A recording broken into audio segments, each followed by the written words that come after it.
It's the most wonderful time of year in the Elder Scrolls Online. That's right, it's time for ESO's New Life Festival, which is a celebration of the winter holidays and the coming new year. It started yesterday, December 18th, I apologize for being late, and goes all the way until January 6th. While the actual event itself is very straightforward, it's important to note that New Life is one of the longest stretches of double XP that we have every year. So, outside of going over the actual event, I want to give you some options as to how you can make use of that double XP.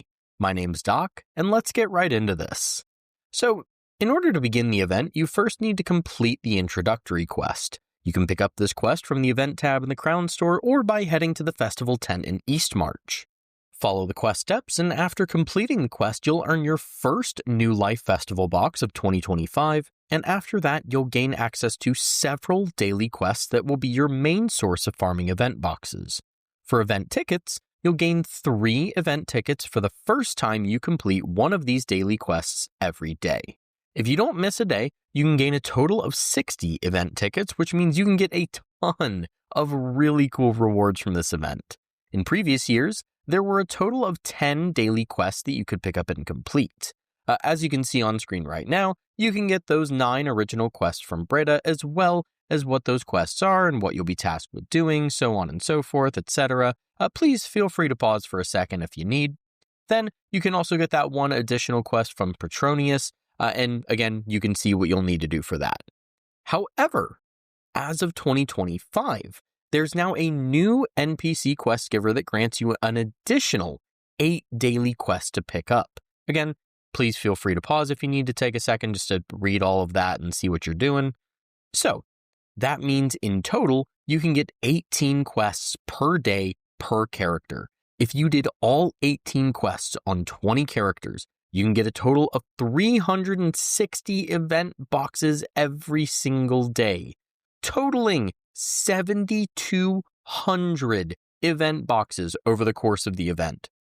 I would say to preserve your sanity and don't try to do that, but I know some madman out there is going to tell me in January that they got over 7,000 event boxes.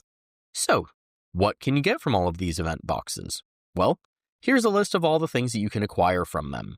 As I always like to mention, I'm not an economy guy, economics guy, whatever you want to call it, so I'm not 100% sure if anything here will make you rich, but I can tell you that the Skin Changer outfit is pretty cool, and a lot of people really love the Nordic Bather's towel costume.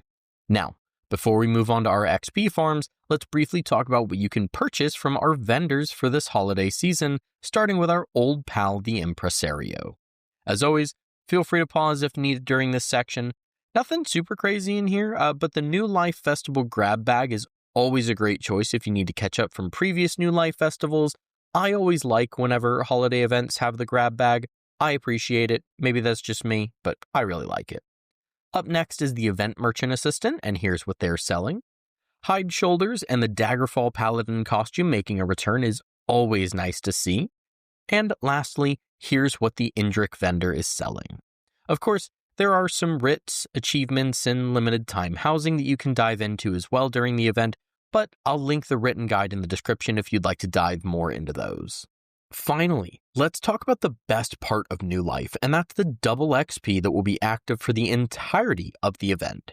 Many people use this time to do things like leveling companions, level skill lines, leveling a new morph, and many other things. I first want to start by mentioning that this double XP is passive and global, meaning it will be active at all times, and it stacks with other sources of increased XP. So, you can add things like Crown Experience Scrolls and Psijic Ambrosia to get even more XP. Then, you can use things like the training trait in combination with something like Heartland Conqueror to push that double XP even higher. Of course, don't forget about the Discipline Artisan Champion Point perk from the Green Tree if you're planning on doing some skill line leveling. So, now that we're all set up, let's go over some ways that we can actually farm XP. First up, we got the Black Rose Prison farm. So to the best of my knowledge, this is still the best XP farm in the entire game, though not very new player friendly. What you'll need to do is head into normal Black Rose Prison in Murkmire and repeat the second wave of the first arena.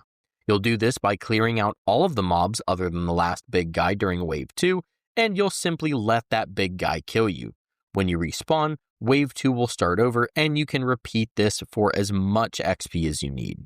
Like I mentioned though, this will require a decent build and a bit of experience fighting difficult enemies, so let's go over some easier ways of farming XP. Next up, we got mob farming. This is very similar to the Black Rose Prison farm, but the idea is that you have a lot of flexibility in how difficult you want the enemies to be. All you do is go somewhere and slay out until you have the XP that you need. Popular mob farming spots include Skyreach and Spellscar, both in Cragalorn. There's also Sentinel Beach in the Alakir Desert, and plenty of other places as well. Again, the nice thing about doing one of these over BRP is that it's slower, sure, but also gives you more freedom to go for a bit of an easier farm or a more difficult one if you feel like you can handle it. Up next is the Alakir Dolmen farming. So this is not the most exciting way to farm XP, but it's definitely the easiest. You don't need any sort of build or skills or anything to do this. As long as you do some sort of damage on a single enemy, you'll get credit for the completion. What you'll need to do is head to the Alakir Desert and travel from dolmen to dolmen. If you've never done a dolmen before, they're just a world event that tasks you with clearing out some enemies from a designated area. You'll get a pretty decent chunk of XP from completing each one, and because there are always so many people farming these, they are extremely easy and extremely fast. Up next, we have the Infinite Archive. Now this is, in my opinion, the most fun way to earn XP. If you've never done the Infinite Archive before, you can find it in Apocrypha. It's a roguelike activity that tasks you with progressing through waves of enemies and bosses every so often to see how far you can make it. Even in a single run, you'll take out a ton of enemies, and while they don't always give a ton of XP, you can always find bonuses during your run that improve your XP gains. It's a super fun activity that won't really feel like farming, and you can get a lot of other cool things for playing it, so I think give it a try. And finally, number 5, daily randoms. Even though these can only be done once per day, your daily random dungeon and battlegrounds is a great way to get a huge chunk of XP. You can find them in the group tab, and for your dungeon, all you have to do is complete it. It doesn't matter whether it's on normal or vet, so if you only care about XP, normal will be the way to go. For your battlegrounds, you do have to win the round to get the daily XP reward, so just bear that in mind. If you need any tips for battlegrounds, there's plenty of great videos here on YouTube, including a couple of my own if you're interested in healing. And that, I believe, was everything that we had to talk about for this year's New Life Festival. As always, I hope you enjoyed the video and found it useful. Let me know what you'll be doing with your double XP down in the comments. Don't forget to check out the link in the description so you can follow me on stuff and join my Discord server. Before we head out, I also want to give a quick shout out to my Patreon supporters and all of my YouTube members. You guys are seriously the best, and drinks are on me. I think all I've got left to say is that I've been Doc. Take care of yourselves, be good to others, remember to enjoy that double XP, and I will catch y'all in the next one.